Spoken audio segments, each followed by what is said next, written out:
Salut les zéros, c'est Big Zero. Aujourd'hui on va continuer notre exploration de X-Particles avec le modificateur qui s'appelle XP Explode. Avant ça je voudrais juste faire une petite aparté parce que bon, j'ai reçu 2 emails de personnes qui m'expliquent que dans mes tutos je suis un petit peu lent, que je pourrais aller plus vite. Et j'ai reçu 2 emails de 2 personnes qui me disent merci, c'est cool, ça va pas trop vite, et puis quand ça se disperse un peu, ça permet d'apprendre des choses.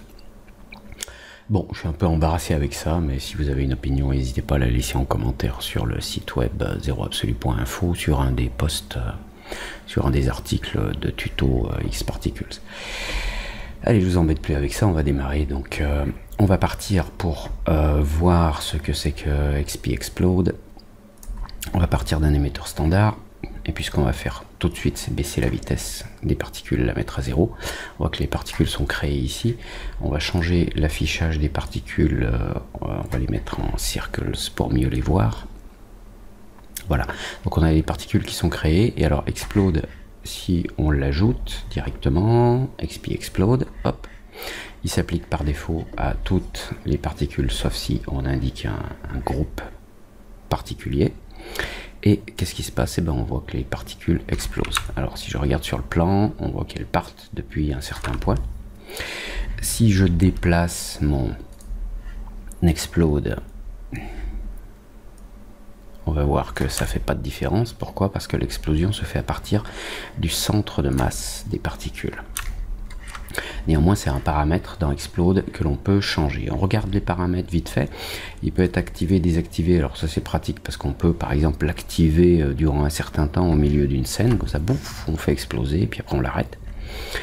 On peut indiquer donc si l'explosion se fait à partir du centre de masse ou du modificateur. Alors si je passe maintenant sur le centre du modificateur, vu qu'il est décalé par rapport aux particules, quand on regarde, hop, les particules s'en vont, voilà, vers la gauche parce que l'explodeur se trouve à droite. On peut choisir la vitesse de l'explosion et une variation. Voilà, je vous montre un peu, je baisse la vitesse, une variation, donc certaines particules vont avoir des vitesses différentes. Donc ensuite on a unstick if necessary. Alors stick c'est coller, donc unstick c'est décoller. C'est que si on a des particules par exemple qui sont collées sur un objet avec par exemple le modificateur XP Cover, mais ça peut être un autre, XP Cover qui place des particules sur un objet. Si les particules sont coincées par ce truc là, par ce modificateur là, si on coche unstick if necessary, les particules vont se décoller, c'est-à-dire que le cover n'aura plus d'effet. Et si on le décoche, si on a des particules qui sont collées quelque part par un des modificateurs, elles vont rester là où elles sont. Set speed at start only. Alors ça c'est que en fait, l'explode, ce qu'il fait, c'est qu'à un instant T, au moment où il se déclenche sur une particule, il lui donne une vitesse et une direction, une seule fois. Et si on décoche ça, la modification est répétée. Donc elle s'amplifie. Voilà. Donc on a vu la position, etc. Alors maintenant, pour mieux se rendre compte de l'histoire du centre de masse, ce que l'on va faire, c'est que dans notre émetteur, je vais désactiver le explode. À la place d'avoir un émetteur comme ça, on va prendre par exemple un objet, une sphère. Je vais la décaler un peu. Je vais dire à mon émetteur dans Object que je n'émets pas depuis un rectangle, mais depuis un objet. Je désigne l'objet en déplaçant la sphère dans la section objet ici. Maintenant, mes particules sont créées au centre de chacun des polygones de la sphère. C'est Polygon Center. En fait, je vais les créer sur le polygone Area, donc sur la surface des polygones. Et dans l'émission, au lieu de créer des particules en continu avec le mode rate, je vais mettre un mode shot où je vais créer des particules une fois entre l'image 1 et la 1. Donc durant l'image 1, je vais créer, on va dire 50 000 particules Voilà. On crée des particules, bing, elles recouvrent la sphère. Alors je peux maintenant cacher la sphère. Et dans mon explode, si je le réactive et que je mets le centre, l'explosion à partir du centre de masse, je vais enlever la variation dans la vitesse pour mieux voir ce que l'on fait. Voilà. Donc l'explosion se fait à partir du centre de masse des particules. Maintenant, si je déforme la sphère qui est à l'origine de la création des particules, alors je vais soit utiliser la fonction Mesh Conversion Make Editable pour rendre cette sphère éditable, soit comme on le voit au bout de la ligne, appuyer sur C. Donc j'appuie sur C, je passe en mode polygone ou même en mode Edge, tiens, et je vais attraper un seul Edge que je vais déplacer comme ça, voilà. Maintenant, je désactive à nouveau l'affichage de la sphère et je regarde la création de mes particules. Voilà, je crée des particules en surface des polygones de la sphère et je vais regarder à quoi ressemble mon explosion.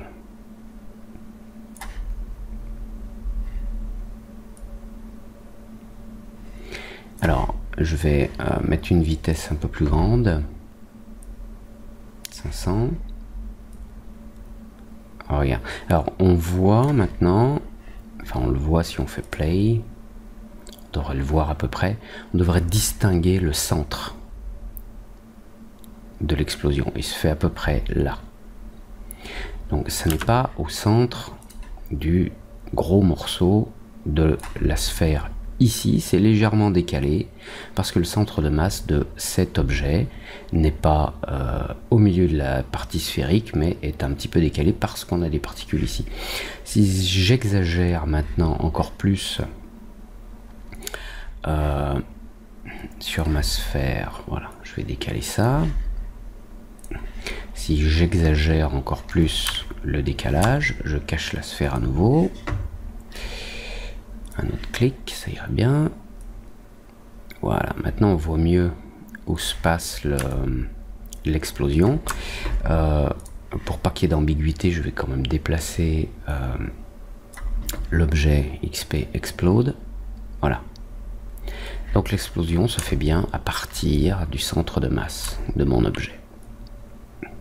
Alors maintenant, pour terminer, vous allez pouvoir bien sûr affecter uniquement des groupes, hein, précis. Vous avez un fall-off que vous pouvez déclarer, box par exemple. Ce fall-off, si je veux par exemple que l'explosion ne s'applique qu'aux particules qui sont dans la zone indiquée. On a vu, hein, j'ai fait un tuto spécial sur le fall-off. Voilà. Alors, celles qui sont en limite du cadre jaune sont moins affectées que celles qui sont dans le cadre rouge.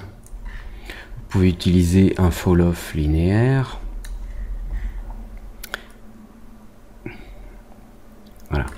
Celles qui sont de ce côté, alors je vais revenir au début. Vous voyez la petite flèche là en jaune qui se finit par ce cône. Celles qui sont à gauche sont complètement affectées. Celles qui sont à droite ne le sont plus, avec une variation linéaire entre le plan gauche et le plan droit. Alright. Dernière chose importante, vous pouvez cumuler bien sûr des effets. Vous pouvez par exemple rajouter une turbulence. On la voit un petit peu là. Faites attention néanmoins avec par exemple une turbulence en mode je suis dans la turbulence, une turbulence en mode curl. Qu'est-ce qui se passe? Hop, on dirait que l'explosion s'arrête. Vous allez voir, je vais refaire. Hop, la particule explose un peu et on dirait qu'elle s'arrête. Je vais, pour que ça aille plus vite, afficher les particules en mode lines. Je refais, hein. Bing. Voilà. On a une toute petite explosion au début, et puis, hop. Alors, pourquoi on a ça? Parce que le cœur, là, en fait, ça affecte la position, le mouvement des particules dans le turbulence avec une très grande force par rapport à l'explosion. Donc ça va se régler, si vous êtes en mode curl, ça va se régler ici dans le blend. Si vous le diminuez, vous allez voir que maintenant l'explosion fait son effet et le curl aussi. Mais le curl finit par dominer. Ok. J'avais autre chose à vous dire. Oui, le pilotage de l'explosion. Vous voulez que l'explosion arrive à 20 images, le plus simple, à mon avis, c'est de créer, alors à l'image 20, je voulais dire, vous venez à l'image 19, vous coupez l'explosion là sur son paramètre Enable, et vous mettez une keyframe, vous enregistrez cette clé, vous allez à l'image 20, vous activez, vous enregistrez. Si vous voulez que l'explosion s'arrête à 30, vous allez à 30, vous enregistrez Enable, et à 31, je désactive et j'enregistre. Comme ça, c'est désactivé au début. Quand j'arrive à l'image 20, boum, c'est activé. Et quand j'arrive à l'image 30, c'est désactivé. Là, on n'a pas beaucoup d'effets ici. On va agrandir, par exemple, la vitesse. Bon, vu que les particules sont déjà en mouvement, c'est pas super visible. Je vais simplement, dans la turbulence, baisser encore le blend. Bon, on voit que les particules prennent un peu de vitesse, mais ça se voit pas énormément. Allez, je vais couper la turbulence pour voir ce qui se passe. Damn, il se passe rien. What have I done? Ah, mais mon explosion est désactivée, excusez-moi. Oulalalalala. Allez, c'est reparti, boum. Là, ça explose. Ok, donc la turbulence, et puis à l'image 20, bing, ça explose. Il y a une autre façon de faire ça. Je vais prendre l'explodeur. Je vais l'enlever, je vais en mettre un neuf, un propre. XP Explode. On va pouvoir, par exemple dans l'émetteur, dans les questions, créer une question. Alors, par défaut, il me crée une question qui est liée à mon émetteur, là, donc dans mon émetteur, dans la rubrique question, j'ai une question qui est affectée. Particule age. Alors, la question a été créée ici. Maintenant, on va dire par exemple si l'âge est supérieur à 20, on va dans la rubrique action et on va créer une action, add action. Donc il crée une action séparée mais qui est liée à ma question là. Maintenant elle est là, editor display par défaut. Je reviens sur l'action. En guise d'action, je vais prendre par exemple control modifier action et dans la liste en dessous, je vais lui dire que je veux contrôler une explosion, si je le trouve. Oui, excusez-moi, je ne vais pas le trouver là, c'est dans Direct Actions. Voilà, action type, type d'action, Direct Action, action directe. Et dans le type d'action directe, je vais avoir Explode Particles. Voilà. Maintenant, il va falloir que je dise là en bas, quel est mon explodeur. Alors je vais prendre mon explodeur et je vais le descendre là en dessous. Hop là, excusez-moi, là je suis en mode direct, mais je ne veux pas être en direct, je vais être en control modifier. Voilà.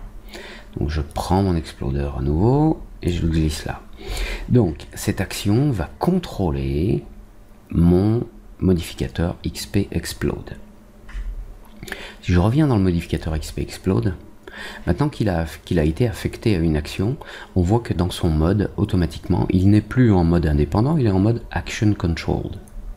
Il est contrôlé par l'action qui est là, qui se déclenche à partir de la question qui vérifie l'âge des particules pour voir si elles sont supérieures à 20 images. Et cette question qui se pose en cycle, en boucle, dans l'émetteur. On va essayer. Tic, tic, tic, tic, tic, tic, tic. J'arrive à 20, boum, explosion. Voilà. Ouh, 15 minutes, je pensais que ça allait être plus court, mais voilà, je pensais aussi qu'il fallait bien expliquer. Désolé pour ceux qui trouvent ça long, et puis pour les autres qui aiment bien apprendre plein de trucs, et ben j'espère que ça vous a plu. N'hésitez pas à me laisser un commentaire sur zeroabsolu.info en bas du post qui correspond à ce tuto ou à un autre.